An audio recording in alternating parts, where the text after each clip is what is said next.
The Gunslinger and the Man in Black. 1. The Man in Black led him to an ancient killing ground to make palaver. The Gunslinger knew it immediately, a Golgotha, place of the skull. And bleached skulls stared blindly up at them, cattle, coyotes, deer, rabbits, bumbler. Here, the alabaster xylophone of a hen pheasant killed as she fed. There, the tiny delicate bones of a mole, perhaps killed for pleasure by a wild dog. The Golgotha was a bowl, indented into the descending slope of the mountain, and below, in easier altitudes, the Gunslinger could see Joshua trees and scrub firs. The sky overhead was a softer blue than he had seen for 12 months, and there was an indefinable something that spoke of the sea in the not-too-great distance. "I am in the west, Cuthbert," he thought wanderingly. "If this is not Midworld, it's close by." The Man in Black sat on an ancient ironwood log. His boots were powdered white with dust and the uneasy bone meal of this place. He had put his hood up again, but the Gunslinger could see the square shape of his chin clearly and the shading of his jaw. The shadow lip twitched in a smile. "Gather wood, Gunslinger. This side of the mountain is gentle, but at this altitude the cold still may put a knife in one's belly, and this place is death, isn't it?" "I'll kill you," the Gunslinger said. "No, you won't. You can't. But you can gather wood to remember your Isaac." The Gunslinger had no understanding of the reference. He went wordlessly and gathered wood like a common cook's boy. The pickings were slim. There was no devil grass on this side, and the ironwood would not burn. It had become stone. He returned finally with a large armload of likely sticks, powdered and dusted with disintegrated bone, as if dipped in flour. The sun had sunk beyond the highest Joshua trees and had taken on a reddish glow. It peered at them with baleful indifference. "Excellent," the Man in Black said. "How exceptional you are! How methodical! How resourceful! I salute you!" He giggled, and the Gunslinger dropped the wood at his feet with a crash that ballooned up bone dust. The Man in Black did not start or jump. He merely began laying the fire. The Gunslinger watched, fascinated, as the ideogram, fresh this time, took shape. When it finished, it resembled a small and complex double chimney about 2 feet high. The Man in Black lifted his hand skyward, shaking back the voluminous sleeve from the tapered, handsome hand, and brought it down rapidly, index and pinky fingered, forked out in traditional sign of the evil eye. There was a blue flash of flame, and their fire was lighted. "I have matches," the Man in Black said jovially, "but I thought you might enjoy the magic. For a pretty Gunslinger. Now cook your dinner." The folds of his robe shivered, and the plucked and guttered carcass of a plump rabbit fell onto the dirt. The Gunslinger spitted the rabbit wordlessly and roasted it. A savory smell drifted up as the sun went down. Purple shadows drifted hungrily over the bowl where the Man in Black had chosen to finally face him. The Gunslinger felt hunger begin to rumble endlessly in his belly as the rabbit browned. But when the meat was cooked and its juices sealed in, he handed the entire skewer wordlessly to the Man in Black, rubbed it in his own nearly flat knapsack, and withdrew the last of his jerky. It was salty, painful to his mouth, and tasted like tears. "That's a worthless gesture," the Man in Black said, managing to sound angry and amused at the same time. "Nevertheless," the Gunslinger said.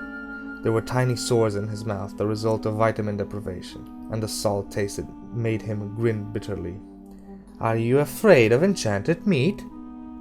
"Yes, indeed." The Man in Black slipped his hood back. The Gunslinger looked at him silently. In a way, the face that the hood had hidden was an uneasy disappointment. It was handsome and regular, with none of the marks and twists which indicate a man who has been through awesome times and has been privy to great secrets. His hair was black and of ragged, matted length. His forehead was high, his eyes dark and brilliant.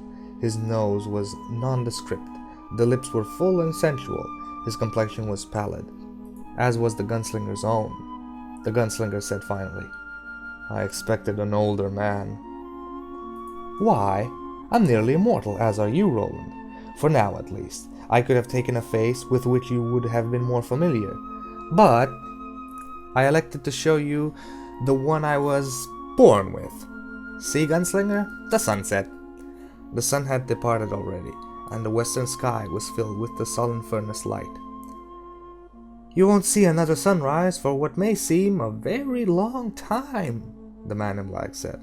The gunslinger remembered the pit under the mountains, and then looked at the sky, where the constellations sprawled in clock-spring profusion. It doesn't matter, he said softly. Now, 2. The man in black shuffled the cards with flying hands. The deck was huge, the designs on the back convoluted. These are tarot cards, Gunslinger, of a sort. A mixture of the standard deck, to which have been added a selection of my own development. Now, watch carefully. What will I watch? I'm going to tell your future. 7 cards must be turned, one at a time, and placed in conjunction with the others.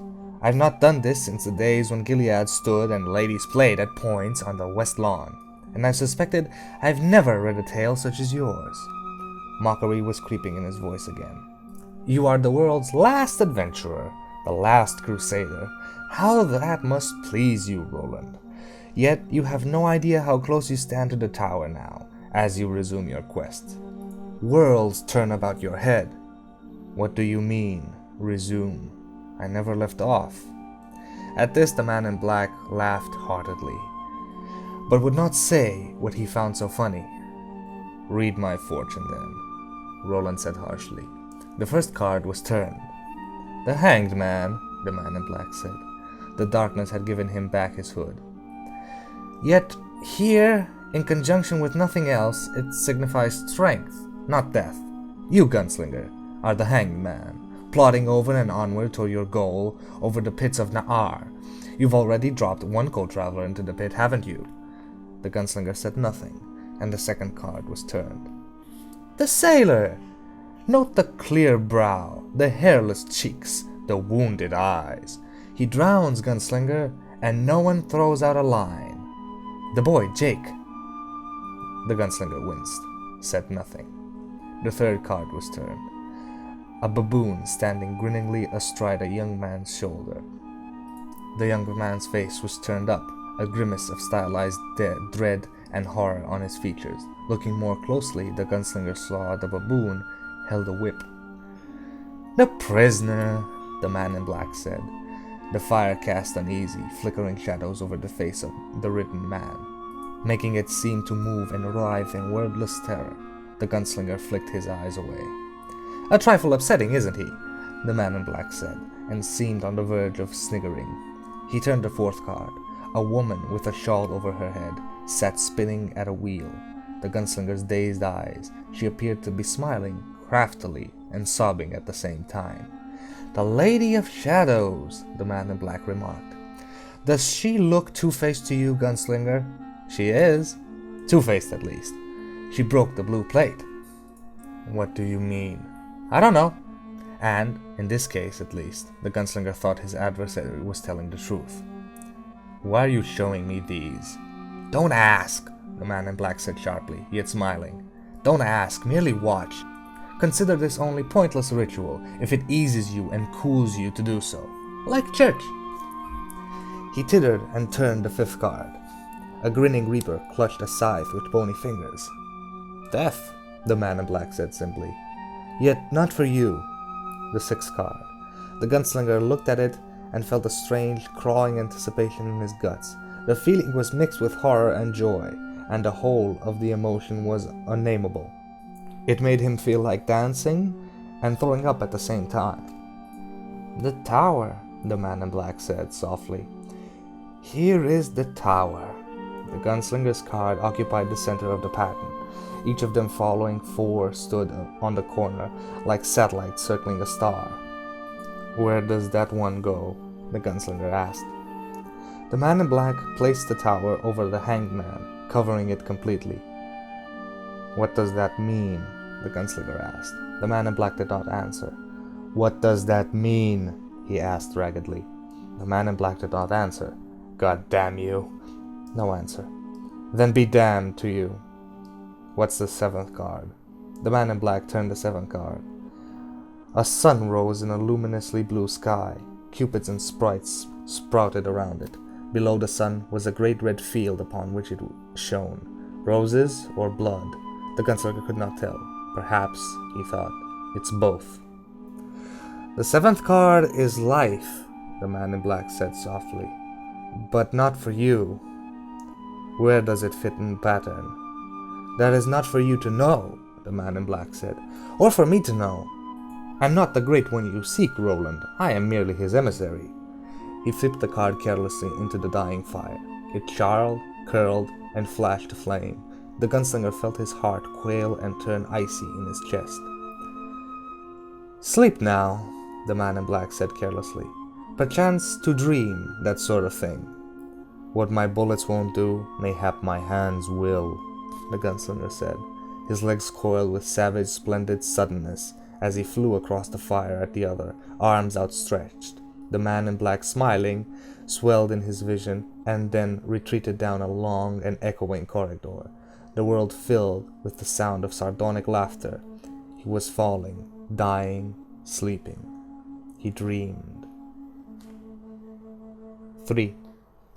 The universe was void. Nothing moved. Nothing was. The gunslinger drifted, bemused. "Let's have a little light," the voice of the man in black said nonchalantly, and there was light. The gunslinger thought, a detached way, that the light was pretty good. Now darkness overhead with stars in it.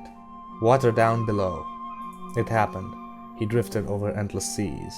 Above, the stars twinkled endlessly, yet he saw none of the constellations which had guided him across his long life. "Land!" the man in black invited, and there was. It heaved itself out of the water in endless galvanic convolutions. It was red, arid, cracked, and glazed with sterility. Volcanoes blurted out endless magma like giant pimples on some ugly adolescent's baseball head. "Okay," the man in black was saying, "that's a start. Let's have some plants, trees, grass, and fields." There was. Dinosaurs rambled here and there, growling and woofing and eating each other and getting stuck in bubbling, odoriferous tar pits. Huge tropical rainforests sprawled everywhere. Giant ferns waved at the sky with serrated leaves. Beetles with 2 heads crawled on some of them. All this the gunslinger saw, and yet he felt big. "Now bring man," the man in black said softly. But the gunslinger was falling up. The horizon of this vast and fecund earth began to curve. Yes, they had all said it curved. His teacher Vinay had claimed it and had proved it long before the world had moved on. But this, further and further, higher and higher, continents took shape before his amazed eyes, and were obscured with clock springs of clouds. The world's atmosphere held it in a placental sack, and the sun rising beyond the earth's shoulder. He cried out and threw an arm before his eyes. "Let there be light!" The voice no longer belonged to the man in black. It was gigantic, echoing. It filled space, and the spaces between space. Light! Falling, falling. The sun shrank. A red planet stamped with canals whirled past him. 2 moons, circling it, furiously. Beyond this was a whirling belt of stones and a gigantic planet that seethed with gases too huge to support itself, oblate in consequence. Further out was a ringed world that glittered like precious gem with its enjambment of icy spicules. Light! Let there be! Other worlds, 1, 2, 3. Far beyond the last, one lonely ball of ice and rock twirled in dead darkness about a sun that glittered no brighter than a tarnished penny. Beyond this, darkness. "No," the gunslinger said, and his word on it was flat, echoless, in the black. Besides this, the darkest night of a man's soul was noonday, the darkness under the mountains, a mere smudge of the light. No more, please, no more, no more, light! No more, please, no more! The stars themselves began to shrink. Whole nebulae drew together and became glowing smudges. The whole universe seemed to be drawing around him. "Please, no more, no more, no more, no more." The voice of the man in black whispered silkily in his ear. "Then renege. Cast away all thoughts of the tower. Go your way, Gunslinger, and begin the long job of saving your soul. He gathered himself, shaken and alone, enwrapped in darkness, terrified of an ultimate meaning rushing at him. He gathered himself and uttered the final answer on that subject. Never! Then let there be light! And there was light, crashing in on him like a hammer, a great and primordial light. Consciousness had no chance of survival in that great glare, but before it perished, the gunslinger saw something clearly, something he believed to be of cosmic importance. He clutched it with agonizing effort and then went deep, seeking refuge in himself before that light could blind his eyes and blast his sanity.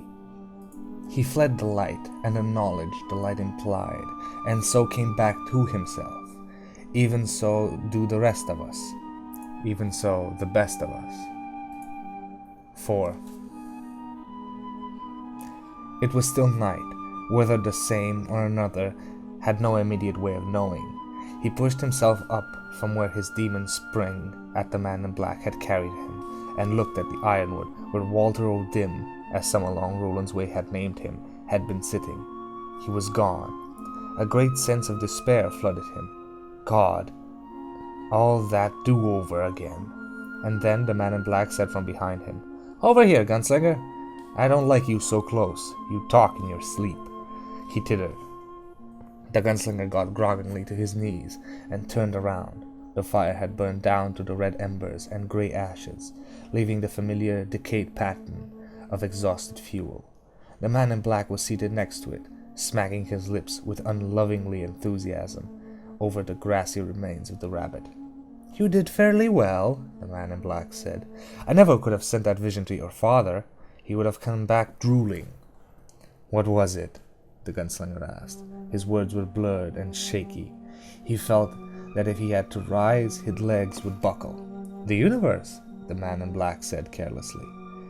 He burped and threw the bones into the fire where the first glistened and then blackened. The wind above the cup, the Golgotha kneed and moaned. "The universe?" the gunslinger said blankly. It was a word with which he was unfamiliar. He first thought was that the other was speaking poetry. "You want the tower," the man in black said. It seemed to be a question. "Yes." "Well, you shan't have it," the man in black said and smiled with bright cruelty. "No one cares in the councils of the great if you pawn your soul or sell it outright, Roland.